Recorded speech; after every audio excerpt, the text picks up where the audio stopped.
Hello बच्चों, let's see this question and here this question says how is the ethnic composition of Belgium very complex explain। Question आपसे बोल रहा है कि किस तरीके से आप कह सकते हो कि बेल्जियम का जो एथनिक कॉम्पोजिशन है यानी कि समाज की जो बनावट है वो बहुत ही ज़्यादा कॉम्प्लेक्स है, बहुत ज़्यादा मुश्किल है, बहुत जटिल है, इसको एक्सप्लेन कीजिए। तो हम यहाँ पे बात करेंगे बेल्जियम के एथनिक कॉम्पोजिशन की। तो क्वेश्चन का की कंसेप्ट क्या है?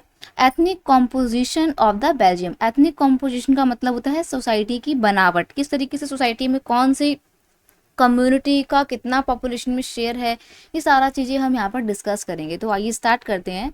Belgium is a small European country. ये बात तो आपको पता है कि वर्ल्ड के 7 कॉन्टिनेंट में से जो यूरोप नाम का कॉन्टिनेंट है, उस यूरोप कॉन्टिनेंट में छोटा सा एक कंट्री है बेल्जियम। और बेल्जियम का अगर हम लैंड वाइज मेजरमेंट करें तो जितना बड़ा पूरे इंडिया में हरियाणा नाम का स्टेट है उतना बड़ा ये पूरा कंट्री है। whose ethnic composition is very complex because of the various linguistic group live there like।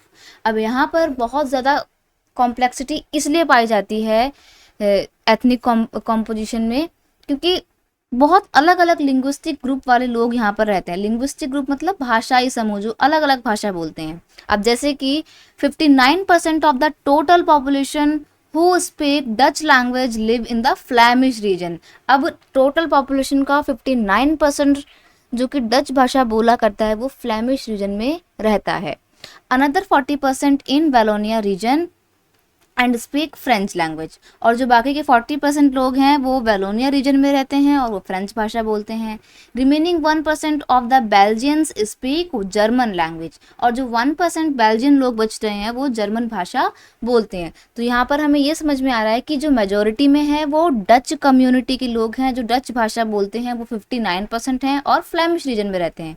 Minority में आपके फ्रेंच और जर्मन आ जाएंगे। फ्रेंच लोग 40% है, वेलोनिया रीजन में रहते हैं और 1% जर्मन लोग हैं। तो इस तरीके की बनावट पूरे कंट्री में बेल्जियम में हमारे को देखने को मिलती है। अब कॉम्प्लेक्सिटी और ऐड हो जाएगी। Beside in the capital city of the Brussels, यानी कि इसके अलावा ब्रुसेल्स नाम की शहर में जो कि बेल्जियम का कैपिटल सिटी है, राजधानी है, 80% people speak French language while 20% are Dutch speakers. अब देखो यहाँ पर क्या समझ में आ रहा है आपको कि कंट्री लेवल पे डच स्पीकर्स लोग कितने हैं? 59% हैं, राइट। कंट्री लेवल पे इसको ऐसे लिखते हैं हम, कंट्री और कैपिटल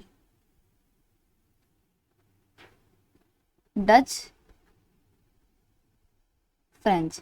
तो कंट्री लेवल पे अगर हम बात करें तो कंट्री लेवल पर डच बोलने वाले लोग कितने हैं? 59% हैं, राइट। और फ्रेंच भाषा बोलने वाले लोग कितने हैं? ओनली 40%। और अगर हम कैपिटल में आए तो ये सिनेरियो बिल्कुल उल्टा हो जाएगा। कैपिटल में डच भाषा बोलने वाले लोग सिर्फ 20% हैं और फ्रेंच लैंग्वेज बोलने वाले 80% है। यानी कि कंट्री में भले ही डच लोगों की मेजोरिटी हो लेकिन कैपिटल में 80% लोग फ्रेंच लैंग्वेज बोलने वाले थे, यानी कि माइनॉरिटी ग्रुप था डच भाषा बोलने वाले लोगों का। तो इस तरीके से कंट्री में अलग सिनेरियो है, कैपिटल में अलग सिनेरियो है। इस वजह से पूरे बेल्जियम में जो सोशल कॉम्पोजिशन है, जो एथनिक कॉम्पोजिशन है वो बहुत ज़्यादा कॉम्प्लेक्स हो जाता है। I hope you understood it well. Best of luck.